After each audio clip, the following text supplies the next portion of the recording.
presents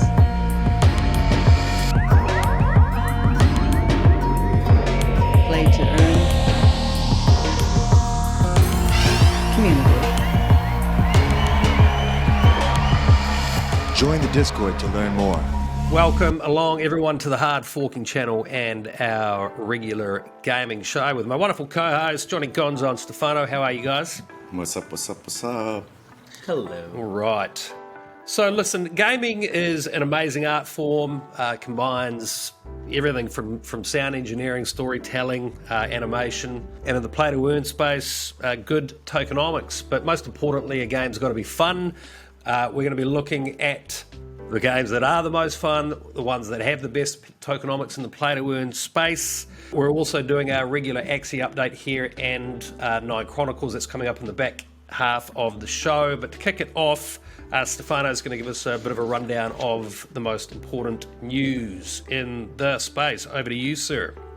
Sure. So the first one is seems to be a known news, and so if we're going back to yesterday, Ash Rush was supposed to have a pre-sale, a bundle sales for like some heroes and skin NFTs. Ash Rush, for people that don't know, is probably the only RTS that is being in development on the blockchain with play-to-earn mechanics. And on the other side, they also took like the very, very bold approach on being in alpha and deciding to destroy everything and starting over with the development. So yesterday they were supposed to have like a pre-sale. Unfortunately, things didn't really go too well. They had like a little bit of delayed. Once they launched everything, things were not working too well, and so they decided to stop that. And they will announce eventually in a later stage that they're gonna restart the pre-sale for the heroes and the NFT skins. Now, if you're interested in joining something like that, make sure to like keep an eye on that because there is no date yet. But you know, at least like it's being rescheduled. So if you missed that news, you can still jump back at a later stage. Other news that are important. Number 2, I would say, on top of Ash Rush, League of Kingdoms, which is like one of the most famous play-to-earn games on mobile, has officially migrated their NFTs on the Polygon network. And that's like a very, very good news because the vast majority of the NFTs on League of Kingdoms were not very high in values. You were looking at things like, you know, $5, $10, stuff like that. Obviously, with the gas price on Ethereum, transactions were not happening. So now that they're available on Polygon, you know, this potentially can mean that there is going to be like more option for people to not only own a land and collect resources from there, but also from like playing the game, collecting resources with their own players, and then like minting that as NFTs and selling that to the market. We will have to see if there is demand for something like that, but at least it's a new venue that is allowed for the players over there. Moving on 2 other things. Number 1 of the 2, Blankos will launch their party pass on the 25th of August. So if you're into like all the entire Blankos movement, or like you like that genre, that type of games, their party pass will be available on the 25th. And the last one, which is actually an interesting one, I would say, on the 31st of August, so at the end of the month, your neighbor Alice will release their pre-alpha. So your neighbor Alice was like one of those play-to-earn games that have a lot of controversial, I would say, because of like the way that they've handled their pre-sale, the way that, you know, their marketing communication is being handled. Like a lot of the things that they put up in a public side was a little bit with mixed reaction and mixed feelings. Let's put it like that. The thing with Alice is that it was built on Chromia, right? And then they piggybacked on Binance to get the marketing for the IDO or Yes. IEO at that point. So you had all this manipulation of the token price regardless of the project, and it kind of like muddied the waters, and it brought in a lot of investors that were expecting huge returns, and it bled out. The value also went up quite significantly when After, yeah. Well, I mean, it's just the same thing with the AXIE, right? There was that area where Binance had control of the majority of the supply, right? And the token price just, it's not a true value. Right? We know how much Stefano loves Binance, so I have to throw this one in there. The Formula E car auction is coming to Binance on the 26th of August. This is obviously one of the REVV ecosystem games. by Animoca Brands, who are also an investor in Nine Chronicles, which we'll be talking about shortly. Just quickly, other ones that I've mentioned, Rario and these cricket NFTs. As I mentioned last week, I missed out on all the packs. They sold out instantly. You got to pump that gas, baby. You got to pump that gas. Yeah, the public sales begin on August 29th. I'm a big cricket fan, so yeah, I'm chasing that one. Other news I saw, Walking Dead by the Sandbox starts its land sales also on the 26th. There is one more that is like not specific on games per se, but is relating on the play to earn and one of the things that we mentioned many times. Quickswap, which at this point I would assume the vast majority of individuals in the space knows, which is basically the equivalent of Uniswap on the Polygon chain. They have announced the Dragon Syrup. Quickswap ecosystem is actually pretty cool on farming of the farms, basically. So basically what you do is that you join an LP, you receive that tokens, you can use those tokens to, you know, farm other stuff. Take for example the Ghost USDC pool. So you can take like that LP token, put that into Avagachi and farm friend tokens. With the friends tokens you can buy tickets, and the tickets Something are I did NFTs. this weekend thanks to your explanation last week. You're welcome. And on top of that, now you can like take those tokens that you're staking. It will gives you a token that represent the token that you're staking. So a stake of the staked, and then you can take that. And that one, you can put that into a farm on Quickswap, and that one will generate quick tokens for you. Now, that quick token that you're generated, you can actually put into a quick/dequick pool on Quickswap. And now, that token that has been generated... Oh, wait, there's more. Yeah, there is more. And now that token that has been generated, you can actually put that into the Syrup. And so you have like few options, two of which are relating to the play to earn, because one is the REVV token, which Sean has just like mentioned, that entire ecosystem, the one beyond F1 Delta Time and so on. And two is the fear ecosystem, which I mentioned in the past, that is like this ecosystem about like developing horror or scary play to earn games. And so you can basically like take that dequick token and put that into another pool and farm some of those play to earn tokens. So by simply start with like one thing, you're basically like jumping into 1, 2, 3, 4, and now 5 different pools at the same time. So it's quite cool. Easy, right? LP gaming, that's what that is. So, Mr. Gonzo, obviously we had Jiho from AXIE on, a whole heap of you subscribe to the channel and watch that show, so welcome along to the community if you are joining us for the second time. I'm sure many of you are. Mr. Gonzo is our resident AXIE expert. We're doing some streaming on Twitch now as well to help our community with the changes that are going on. That's even more important and pertinent. So please subscribe to that channel as well. I'll hand it over to you, Johnny Gonzo. What's happening in AXIE land? Just yesterday, the network went down again a little bit. There was some maintenance and people having troubles playing, and there were some issues in the Philippines, but everything got sorted out, so everybody was thankful for that. There's a bunch more hackers showing up, right? There's more fake wallets, so everybody has to stay vigilant, right? That's totally, goes par for the course when you get this much exposure, and to kind of show the exposure, we see that Coinbase is now learning crypto basics. What is AXIE Infinity? So that's kind of a pretty big shill. I mean, they're obviously shilling coins that they trade, but they just listed AXS. That was part of the pump a couple weeks ago. So now they've opened a new portal just explaining what AXIE is, current price, how to start playing, all that kind of stuff. So they got links for everything. So that was kind of crazy, the growth that's happening. AXIE is now officially the biggest Discord, gaming Discord. So that's kind of crazy too. 800,000 members, almost 1 million. Pretty impressive. Also another kind of big piece of media is we have a guild leader, this guy, Alexis Ohanian. He was on Bloomberg TV explaining AXIEs and also play to earn and guilds and esports and everything that's happening.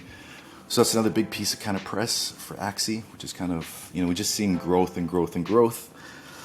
Within the community, they had their big first tournament, and Elijah, who is pretty much Axie superstar, he won.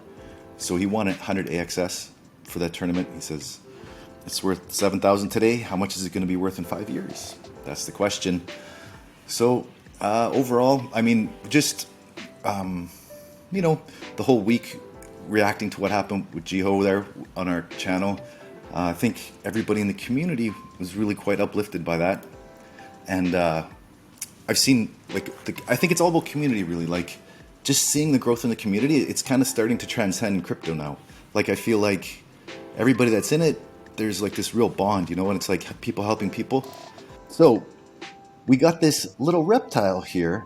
This reptile was so kindly donated by a member of the community named Loki, and he also has a scholarship. And he was watching our Twitch streams, and he was like, "Man, you guys are doing great stuff. I love your streams. I got to thank you for BCUG call. I got to thank you for..." Oh, yeah, BCUG is shot up in value. Yeah, and so he was sharing me some of the music he was doing and some of the stuff he's doing with his scholarship.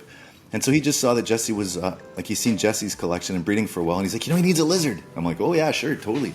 So he just said, hey, pick one from my selection. He had 300 Axies and just said, pick one that's under 0.3. And I'll send it. Jesse getting free shit from people again. Yeah, Man, that doesn't exactly. need any. The guy's got this weird crypto charmed life. I don't understand where that's coming from, but just hey, guy shows up here, Jesse, here's a free Axie.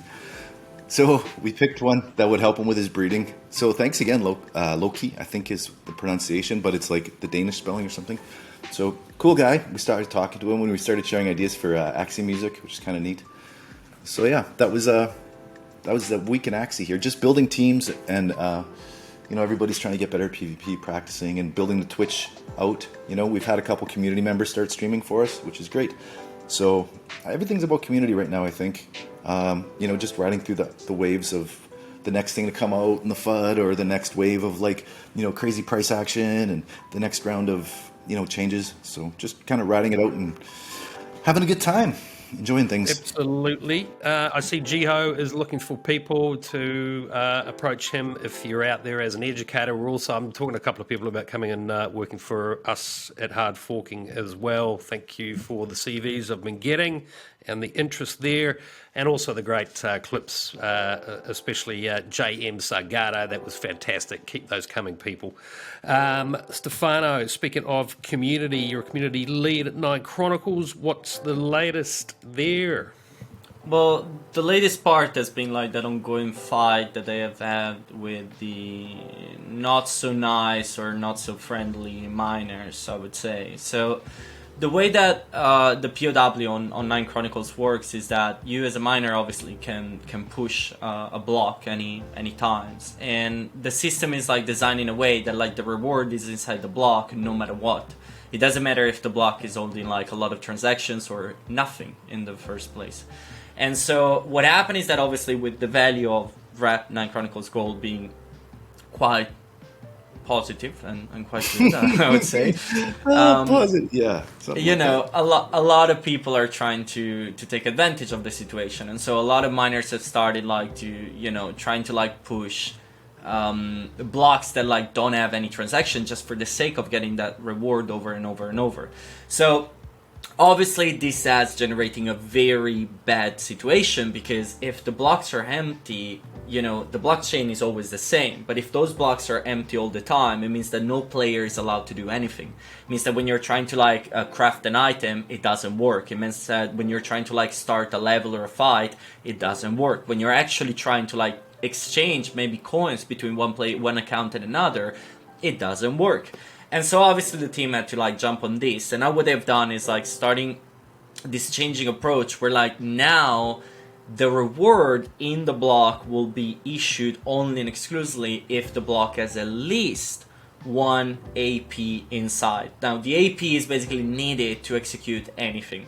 When you're starting a level, doing a battle in an arena, crafting an item, whatever it is, an AP is always required. So that in theory should be put in a way where the miners should actually start taking the request of the users in order to receive their rewards. And so hopefully that should kind of help solving the problems. But this is a fix. We don't know yet if it's going to work or not. It's sort of teething pains, isn't it, with sort of trying to completely decentralize proof of work mining on this game. It's never easy. I mean, Bitcoin pulled it off, and we know how that happened. But yeah, it's. Do you think we're going to go back to sort of quite a centralized mining structure in the interim potentially here? It could happen. It could happen. I mean, let's be honest. There are plans on that. It was always like to go in POS. They mentioned that so many times, and the timeline for POS should be what, like 4 months, 5 months. Let's give it the benefit of the doubt. A little bit of delay that happens all the time. Let's say 6 to 8 months, for example. Now, you have this timeline where like your team is obviously working on, POS, which eventually will completely kill POW. And so what do you do at that point? You're basically like put into a situation where like you can either split your resources on being like a part of that to fix the problem on POW and a part to actually develop POS, or because you already know what is going to happen and the community is already aware of that, you could, for example, just keep all your resources on POS and maybe centralize POW for 6 months.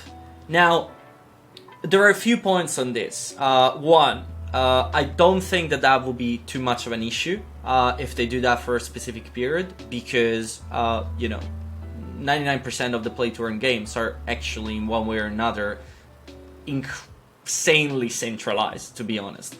So, them deciding to like go and centralize on the POW defeat a little bit of the purpose, but, it could be a patch for the short term.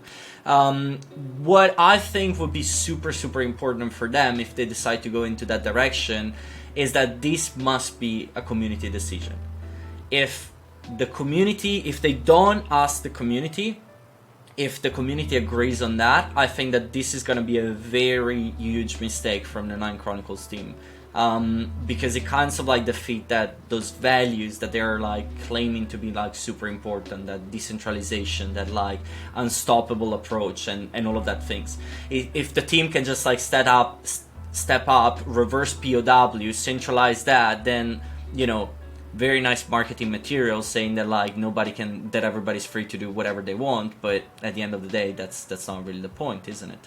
So I think that they need to talk with the community about that, and I think that the decision needs to be made by the community as if this would be a DAO. But right now we're not there. This is pure speculation from my side. Yeah.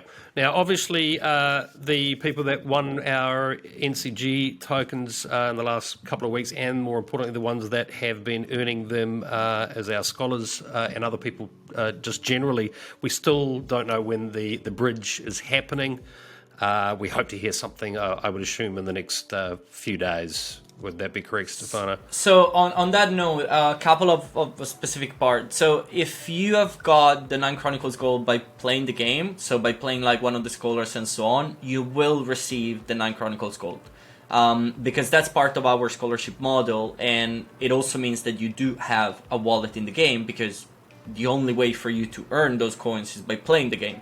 So you can receive that. So in the coming days, those are all going to be issued. While for the people that have won, like on the giveaways on Twitter, for example, the people that have received like the coupons for like the 50 or the 100 Nine Chronicles gold, like that's a little bit of a different situation, because 50% of the community doesn't have a PC, which means that 50% doesn't have an option to even download the game.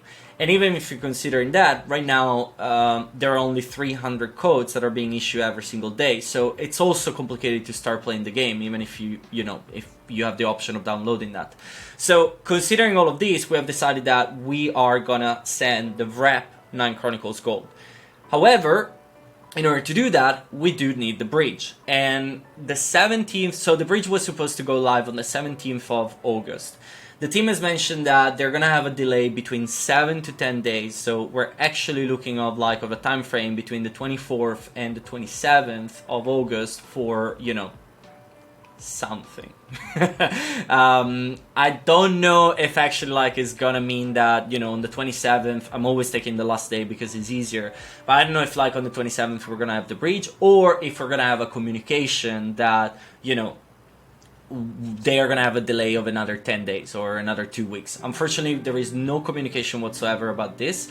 We don't have informations. We just know that the latest that we receive as community leaders is that like the auditing is still ongoing and still happening. They're still in that stage. From there, I think that once again, the team has a responsibility to be transparent. I've always been the guy pointing out when a team is not transparent. I've always been the guy like pointing the finger when I think that, you know, communication is not done properly. And I think that now this is their window. Between 24th to 27th, they need to let the people know something. It doesn't mean that the bridge needs to be live, you know. Auditing is something that might take a week or might take a month or even 6 months. It depends on like if they found problems or not. This goes a little bit different and in a completely different path that just like, you know, open up and let people trade and so on. There are millions of dollars on the stake, so they need to make sure that things are done correctly, but they need to communicate accordingly with that. Okay, to wrap it up today, guys, you know, there's a real mixture of an audience watching today. Some are just straight up gamers, others are looking where they can get the best returns and play to earn, others are investors. We sort of straddle all of these areas and the various things we're doing in the space. If we maybe just sort of center this discussion on what is our thesis, guys, for assessing new potential scholarship models? You know, how are we going about assessing the better games out there? It's been quite shocking for me to learn. You know, I'm still learning about that NFT gaming, but what's shocked me is how easily it is for people to put these game packs together, create what looks to be a pretty amazing game. People are ploughing money into effectively seeing a trailer for some of these games. That sort of concerns me. So, Stefano, what's your thesis? How do you go about assessing what really does have a future? That's quite shocked me to learn this in the last couple of weeks. Because I know a lot of money is going into, you know, future promises, etc., based on a great looking trailer. But my understanding is putting those trailers together ain't that difficult. Look, I have my own way of assessing things. I have my own things of things that I like. It's quite difficult to answer that because even between us, like us three, we do have different approaches on going about these things, and you know, we might like something, I might like something and you don't, or vice versa, you know, so everybody's different on that. What I can say is that I do have the idea that we are getting into hot territory right now, you know. Justin Sam from Tron spending $500,000 on a rock NFT, you know, it gets like into that meme territory at this point where like everybody's crazy rich in the space, everybody's making like crazy returns, and you know, whatever, you spend that on whatever thing you want for crazy values and crazy prices because it doesn't matter, because it keeps going up, it never stops. I mentioned, for example, when was it? A few weeks ago, that I got into Freeverse, and the reason why I did that is because I saw that Fucus, that I pronounce always wrong, and Jordan can correct me on this because he knows how to pronounce that, but you know, that guy, sorry, I will never learn that, but apologies for that. But that guy, I entered into Freeverse because I saw that he bought a land. And because I know that he's like a guy that is really involved in the space and everything, I was checking his wallet and I saw that he bought that, and I was like, okay, bam, done. What happened there is that I got super lucky because after 2 weeks, I would say, since I bought that, Maddie from DCL Blogger bought 80 lands. And now the value is a 1.6 ETH per land, which made me like a 6-7x from the time that I bought. So, you know, my theory is always the same. 1, try to be early. 2, do a tons of research. There is no luck in these type of things. 3, have a look in the mirror and understand that you're not a genius. You know, we are in a bull market. Everybody's making money. Some people are making a 5x, some people are making a 50x, some people are making a 500x. Cool story. Everybody's making money. You're not better than anybody else. It's like, you know, and Also, and it goes back to like that important part that I mentioned many times, is dollar cost average in, dollar cost average out. I don't know a lot of people right now that are taking out the profits from the NFTs, you know, and it's one of those things where like I had the YGG coin, the founder's coin, for example. I got it for free. I sold that. Then the price like tripled since I sold that. Cool story. I missed out on an opportunity on like selling at the top. I still made tons of money for free. So, you know, it's one of those things where like I don't have any regret on selling at a specific level, because I know that like when things are gonna pop, and a lot of these projects are gonna lose 90%, 95%, tons of people are gonna be left out with nothing. Your NFTs now are... The NFT gaming space and NFTs in general are just super hot at the moment. They are. I think we're going to see, yeah. I mean, look, there's positive things happening. I found it really interesting that Visa have gone on board a crypto punk, and in their words, they want to learn about that space. So, you know, that's great. And it's been your thesis from show number one. Get in, try things, learn. That's the biggest marketing ad campaign ever for the space. It literally takes an entire industry that the crypto and the blockchain is trying to destroy and flipping that in 360 with 50 ETH of investment, so nothing for a company like Visa, to put everybody in favor now. When MasterCard has been like pushing like partnership and this and test and this and that and blah blah, Visa with one single move takes everybody as their friends. Now everybody's supporting Visa. Same thing happened. Sounds familiar when like, oh, let me think about, oh yeah, Elon Musk dropped like the bombs about Bitcoin and then Dogecoin, and everybody was super happy because prices were going up. As soon as they mentioned something that was like against that, oh my god, he's the evil, isn't it? So, you know, I said it many times, I don't take advantage by advices by the VIP, by the famous people, and at the same time I'm not taking that by financial institutions, most importantly. Is this a good message that it means that like NFTs are here to stay? Yes. Did we need Visa to understand that? Well, if your answer is yes, you still have to do a lot of research then. If your answer is no, then that's not an important news for you. Yeah, very true. Mr. Gonzo, do you want to wrap it up with your thinking and thesis around investing in this space? I mean, it was the same with altcoins, and it's the same with games. You know, like I'm not a huge gamer. I tried a couple games out, but it just comes down to usage. You know, like can I play it? Do I understand it? Is it fun?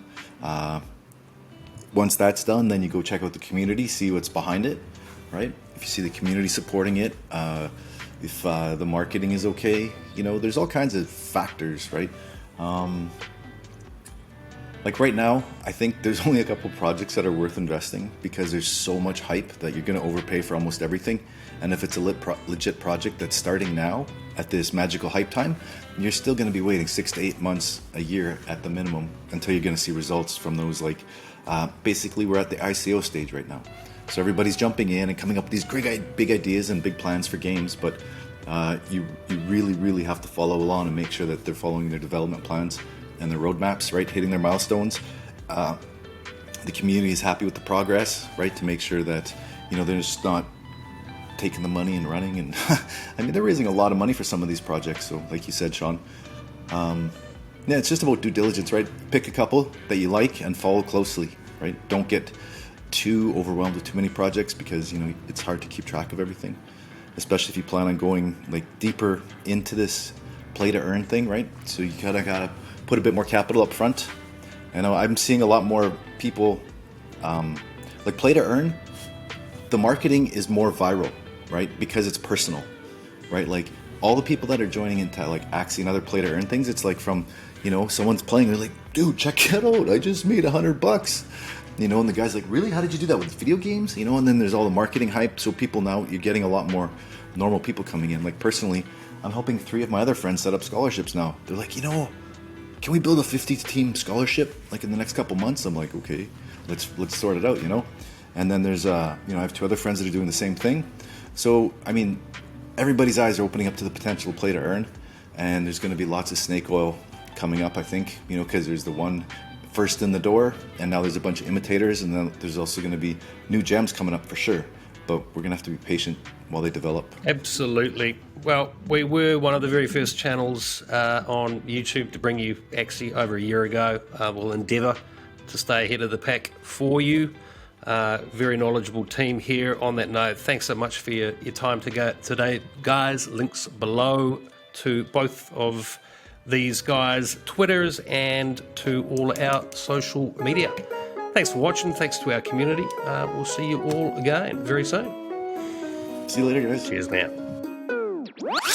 Elijah's on top, ayy. Someone to see me just flop. Same ones that run when they lose but come back in a minute to flock. Look at the clock, it never stops. Yeah, same as me. You can hate your team, but you can't hate me. All I do is bring value for the whole damn crew. What the fuck you do? Yeah, CTG, the best on PvP. No rest this week, took a test this week. Teach said, goddamn, that's the best we seen. Got Jiho on text and Andrew on the call. We've been knocking down the game like free throws, win like cheat codes. Yeah, AXIE is for the people, but only the real ones. Fuck any fakery. Our nation lives off of bravery. Life is too savory. Got like 1.1 Lunasians. Check back in 2 years, bet we have 10 mil. Look how we flew here. And that's a conservative estimate. This is the early shit, not even close to the best of it.